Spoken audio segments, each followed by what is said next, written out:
फाजिल्का जिले के सरहदी इलाकों में बाढ़ की स्थिति लगातार गंभीर बनी हुई है, जहां सतलुज नदी में उफान और बारिश ने ग्रामीणों की मुश्किलें और भी ज्यादा बढ़ा दी हैं।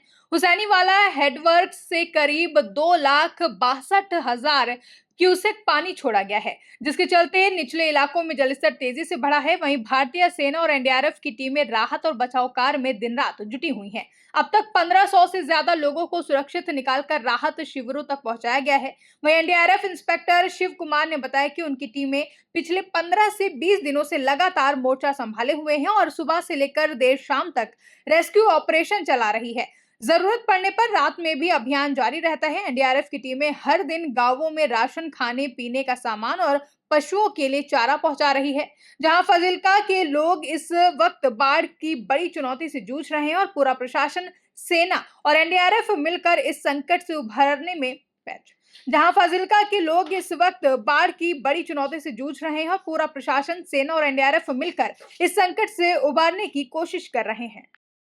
मैं इंस्पेक्टर शिव कुमार सिंह, जो 7BN भटिंडा एनडीआरएफ टीम से है हमारी टीम।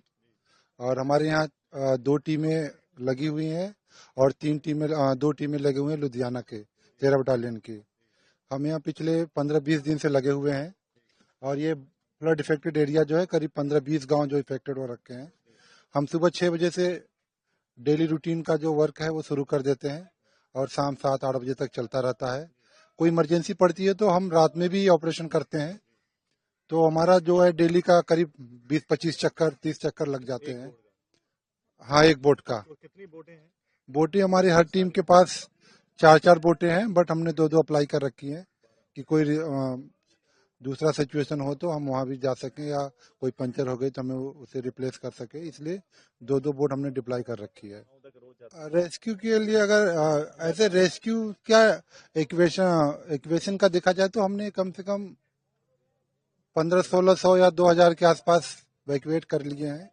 बाकी उनके कुछ होते हैं कि हम उनको दिन में निकालते हैं, शाम को किसी दूसरे माध्यम से फिर वो वापस चले जाते हैं अपने गांव में।